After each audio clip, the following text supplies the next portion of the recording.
Washington confirme son accord au bombardement en Russie avec les attaques MS. Grande agitation en Russie sur le sujet. Menace de représailles. L'OTAN prend la situation extrêmement au sérieux. Précise ce soir les scénarios d'attaque possibles. François Langlais a oublié ses lunettes. Je me permets de le dire parce que ça crée beaucoup d'agitation sur le plateau.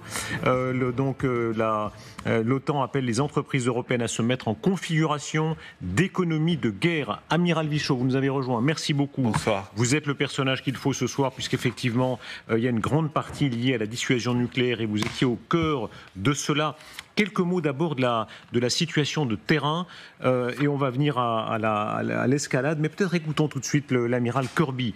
Commençons par là. Pour la première fois donc, les États-Unis disent, et cette fois c'est un grand changement, hein, ça n'est pas un mot rapporté dans la presse par le New York Times comme c'était précédemment le cas, les États-Unis disent, les yeux dans les yeux de l'opinion internationale, oui, nous autorisons les Ukrainiens à frapper avec nos armes en Russie. Écoutez ce moment.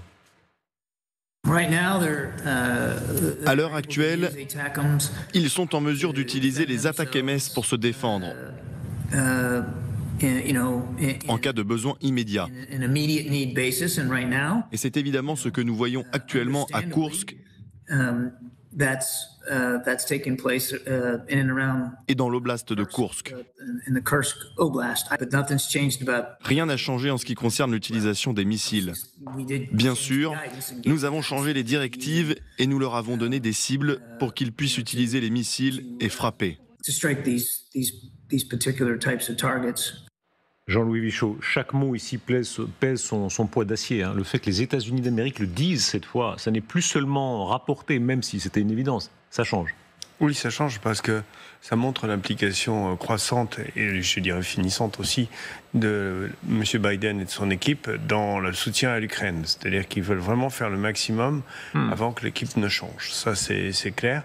Alors après, est-ce qu'il y aura vraiment une bascule ou est-ce que par la force des choses, Trump prendra la relève, c'est toute l'incertitude du moment. La puissance de l'événement auquel nous assistons, on voit ici les images du tir avec des attaques MS dans la région de Koursk, réussi, semble-t-il, d'après les Ukrainiens, puisqu'il y a des destructions d'un aérodrome militaire important. On assiste de fait, c'est le mot du président Zelensky, à une escalade majeure. Oui, c'est-à-dire qu'ils ont enfin, les Ukrainiens ont enfin les moyens de leur action, et avec ces missiles qui sont de deux types, hein, on peut soit utiliser une charge très forte, soit utiliser un ensemble de charges plus faibles, mais sur une bien plus grande étendue, en pouvant utiliser ces missiles plus performants, qui ont une portée plus grande et une capacité d'emport plus grande, c'est sûr qu'ils ont un avantage et qu'ils s'en servent bien pour frapper à la fois des bases aériennes qui les gênaient jusqu'à présent considérablement, qui leur causaient beaucoup de pertes, et également pour attaquer des dépôts de carburant ou des dépôts de munitions. On est toujours sur l'attaque de la logistique russe. Le problème, c'est que là, on est dans le nord, et en ce moment, ça se passe aussi à l'est. On assiste là à des heures importantes. Là. Les Ukrainiens qui ont toujours eu cette expression, on nous attache une main dans le dos, là, la main est libérée. Hein. Ils font la guerre pour de bon. Ils peuvent donner le coup et le contre-coup. Oui, à ceci près qu'on ne connaît pas la quantité de missiles qui ont été livrés par les États-Unis d'Amérique. On s'imagine bien que ce ne sont pas des centaines de missiles compte tenu du prix unitaire de l'arme, et aussi de sa fabrication, parce que n'oublions pas que ces attaques MS, c'est déjà des missiles assez anciens, et que, voilà, il n'y en a pas des centaines. Quelle sera la réaction de la Russie ? Le ministère de la Défense de la Fédération de Russie surveille la situation, prépare, dit-il, des actions de représailles. Les forces armées ukrainiennes ont mené 2 frappes avec des armes occidentales à longue portée contre des installations dans la région de Koursk, et il montre les débris de l'attaque MS. Alors, il n'y a pas grand-chose à apprendre, c'est des attaques MS, ça, je crois que tout le monde maintenant est d'accord là-dessus. Écoutez de quelle manière Peskov, porte-parole du Kremlin, module en quelque sorte, on va l'entendre dans quelques instants, sa réaction sur le fait d'accuser Washington de l'escalade. Il faut rappeler que c'est en train de devenir un thème d'agite-propre en Russie. Hein. Le missile Oreshnik, ça devient le symbole de la volonté russe de représailles. Oui, et on ne sait toujours pas exactement qu'est-ce que c'est que ce missile, d'où est-ce qu'il sort, s'il sort effectivement d'un dépôt d'armes ancien, ou si c'est quelque chose d'extrêmement nouveau, ou si c'est la première version, c'est-à-dire quelque chose d'ancien qui a été, amélioré par la suite. On ne sait pas vraiment ce que c'est. Donc ça, il faut être prudent, attendre que les experts aient fait leur travail, et qu'ils aient vraiment les caractéristiques de ce système. Il y a 2 versions. Hein. Il y a notamment les Ukrainiens. Certains disent c'est bidon, c'est du pipeau, il n'y a rien de neuf.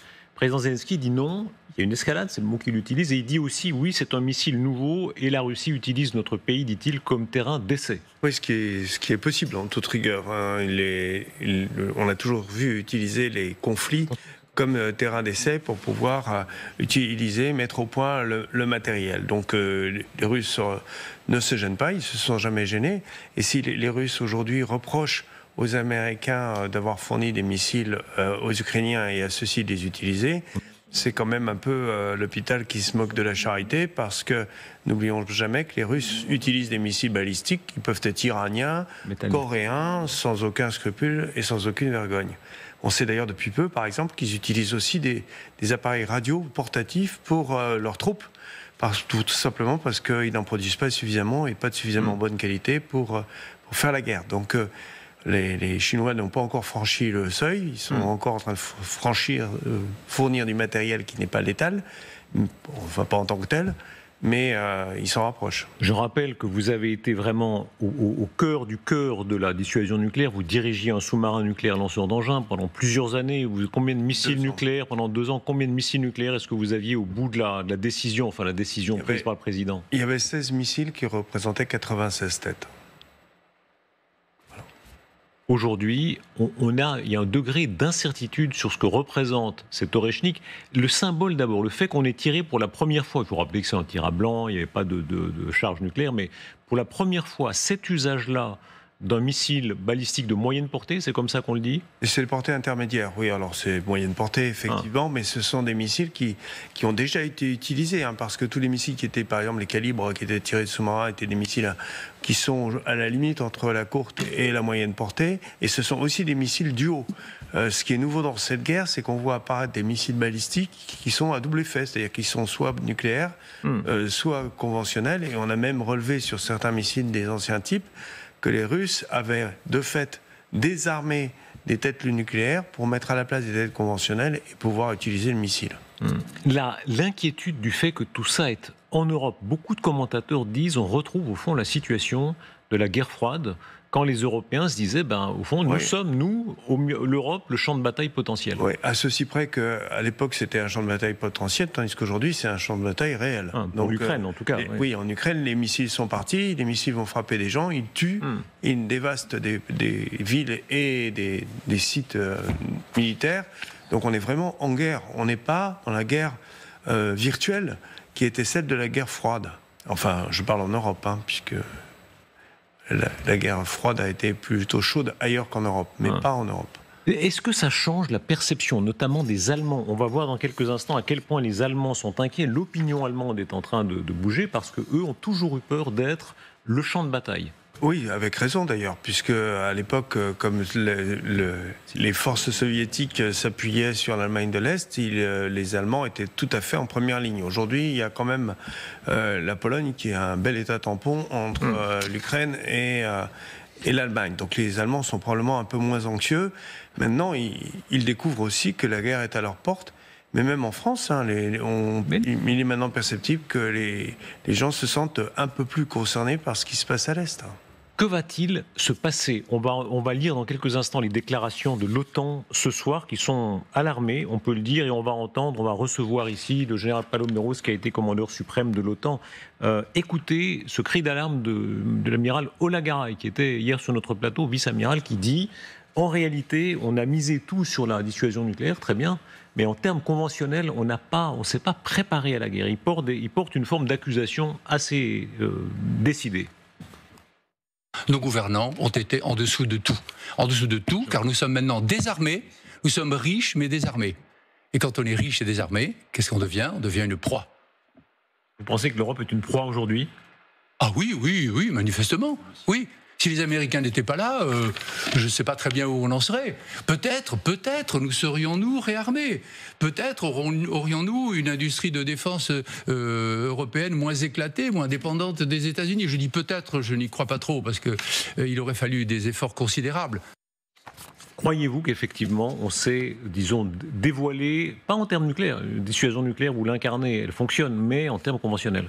On a déjà signalé qu'on avait touché les dividendes de la paix, qu'on avait basculé sur une autre forme de guerre, sur d'autres théâtres d'opération, et qu'on avait conçu nos armements pour cela. C'est-à-dire qu'il n'était plus question de faire la guerre en Europe, en tout cas pas tout seul, mais même ça devenait de moins en moins vraisemblable, et par conséquent tout ce qui faisait le corps de bataille mécanisé, c'est-à-dire des engins qu'on utilise exprès sur le sol de l'Europe parce qu'ils sont faits pour cela, eh bien on l'avait remplacé par des blindés avec des canons et des roues, des blindés légers qui pouvaient manœuvrer facilement dans les zones sableuses, dans les zones désertiques du nord de l'Afrique. Donc on avait conçu notre arme pour les opérations qu'on conduisait. Et puis c'est tombé bien puisqu'on pouvait réduire de manière drastique effectivement les finances qu'on y consacrait. Donc voilà, ce sont des choix qui sont des choix passés, qui avaient leur justification à l'époque, qui ont probablement été trop loin, on s'en rend compte aujourd'hui, mais voilà, c'était des choix faits par la représentation nationale. Comment expliquer que ce soir, l'OTAN, pour la première fois en ces termes, c'est Rob Bauer, président du comité militaire de l'OTAN, envisage à ce point-là une guerre conventionnelle. On ne parle pas ici de menace nucléaire, hein, c'est la réponse à ce que disait Poutine sur une possible représailles conventionnelle avec une réponse conventionnelle. Oui, mais parce que c'est effectivement une possibilité. Les Russes sont résolument passés en économie de guerre, c'est-à-dire qu'aujourd'hui, toute leur économie tourne uniquement pour cela. Il n'y a plus de beurre, et il n'y a plus de gras nulle part, il y a des canons partout. Donc ils font des canons. Alors ils font des canons rudimentaires, mais ils font des canons en masse. Et nous n'avons absolument pas bougé de ce côté-là. Donc voilà. Et les Américains, eux, ne peuvent pas arriver avec tout leur matériel parce qu'il y a un autre théâtre qui les inquiète beaucoup, qui se trouve en Orient, en Chine et à son voisinage, et que pour les Américains, la menace première, c'est la Chine, ça n'est pas la Russie. Est-ce que nous avons été dans l'illusion ? Moi, je vous avoue, beaucoup d'entre nous pensaient que la dissuasion nucléaire était telle qu'en réalité, la guerre conventionnelle, c'était fini. Or, là, on a l'OTAN. C'est l'OTAN qui le dit. C'est pas tel ou tel commentateur lambda. L'OTAN dit, voilà, l'hypothèse de la guerre conventionnelle revient maintenant. Oui, nous avons espéré jusque dans les années 1990, 91, avec la chute du mur, et ensuite, nous avions espéré vraiment que la guerre en Europe s'était terminée, et que on n'aurait plus qu'à se préoccuper des confins du continent européen. Bon, c'était une erreur. On s'en est aperçu assez vite, parce que dès les débuts des années 2000, on voit que la menace revient, en particulier avec l'arrivée de M. Poutine au pouvoir. Et donc, les signaux n'ont pas manqué, que ce soit en Géorgie, en Tchétchénie, et ensuite dans tout l'est de l'Europe, y compris en Ukraine. Et c'est à ce moment-là qu'aurait dû avoir lieu le sursaut. Il n'a pas eu lieu, bon, dont acte. Maintenant, c'est un peu tard pour rattraper le retard pris. On se retrouve dans une situation assez comparable avec ce qu'on avait connu avant la Seconde Guerre mondiale, ça c'est sûr. C'est-à-dire ? C'est-à-dire qu'on a commencé à réarmer un peu trop tard. Voilà. Et là, c'est trop tard ? Je n'en sais rien, puisque j'espère bien qu'on n'aura pas la Troisième Guerre mondiale. Donc on verra. Peut-être qu'on va nous laisser un peu plus de temps pour réarmer. Mais enfin, comme on n'en prend pas vraiment le chemin, on a tout juste réussi à atteindre 2% du PIB pour les dépenses de défense. C'est tout juste l'objectif. Mais on n'a pas fait 4%. Les Polonais sont à 4%. Le cri d'alarme que lançait tout à l'heure l'amiral Olagaray, c'est exactement ça. Il dit, en réalité, on a fait comme si la protection américaine était éternelle, et les Européens n'ont pas du tout suivi les mots d'ordre à la fois d'Obama, de Trump, de Biden. Là-dessus, ils ont tous dit la même chose. Oui, non, mais ça c'est sûr, on ne les a pas écoutés. Et encore une fois, c'est un choix les gouvernements successifs, qu'ils soient de droite ou de gauche, ont appliqué cette politique, et la représentation nationale, quelle que soit sa majorité, a continué à l'appliquer également. Bon, dont acte.